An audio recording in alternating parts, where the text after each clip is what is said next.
سرزمین پارٹی اپنے آخری خون کے قطرے تک اس کام کو ہونے نہیں دے گی، اور میں کہہ رہا ہوں اپنے آخری خون کے قطرے تک ہمارا بچہ کٹ مرے گا۔ پیپلز پارٹی والوں کو یہ سندھو دیش نہیں بنانے دیں گے۔ پیپلز پارٹی اس وقت سندھ کو پریکٹیکلی سندھو دیش بنا چکی ہے۔ یہ جی ایس سندھ کا نعرہ لگا کر سندھو دیش بنانے والے کچھ نہیں بیچتے اس پیپلز پارٹی کے آگے۔ بیسیکلی اس پیپلز پارٹی نے اس کو سندھو دیش بنا لیا ہے۔ اپنے پریکٹیکل سارے عمل سے اس صوبے کو انہوں نے سندھو دیش بنا دیا ہے، ہر طرح سے سندھو دیش بنا دیا ہے۔ پاک سرزمین پارٹی کا ایک ایک کارکن، ایک ایک ماننے والا، جانے والا انشاءاللہ تعالی عوام کے ساتھ ہم اس صوبے کو سندھو دیش نہیں بننے دیں گے۔ میں وفاق جو آج خاموش ہے، ریاست جو آج خاموش ہے، وہ وقت دور نہیں کہ یہ پیپلز پارٹی پاکستان کے دوسرے حصوں سے ٹریول کرنے والوں کو یہاں پر ویزے لگا دے سندھ کے اندر۔ ایک اور 18ویں ترمیم کے بعد پورا سندھ تو لے لیا انہوں نے۔ سندھو دیش کا نعرہ لگانے والے تو بیچارے بے وقوف ہیں، ان کو تو پتہ ہی نہیں ہے۔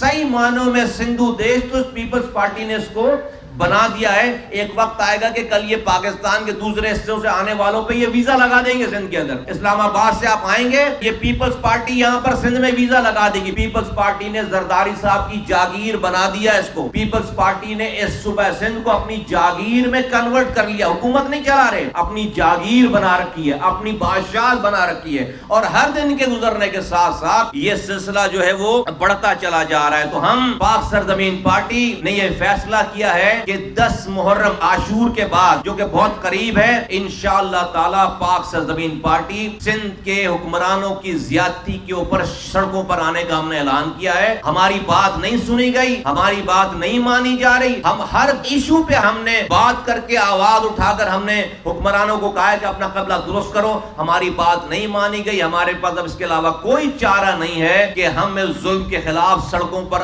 آئیں اور لوگوں کو سڑکوں پر لے کر آئیں۔ لوگ تنگ آ چکے ہیں، لوگ مر رہے ہیں، لوگوں کی نسل کشی ہو رہی ہے۔ تو ہم نے یہ فیصلہ کیا ہے کہ 10 محرم کے بعد پاک سرزمین پارٹی نے اعلان کرتی ہے کہ ہم کراچی اور سندھ کے سڑکوں پر ہم آ رہے ہیں اور ہم احتجاج کریں گے، اور ہم سڑکوں پر اپنے پھر فیصلے کروائیں گے۔ اور ہم آپ کو یہ بتانا چاہتے ہیں کہ ہم اپنی آخری سانسوں تک، اپنے آخری خون کے قطرے تک اپنی لڑائی کریں گے اور اس ظلم کو اپنے اوپر لاگو نہیں ہونے دیں گے۔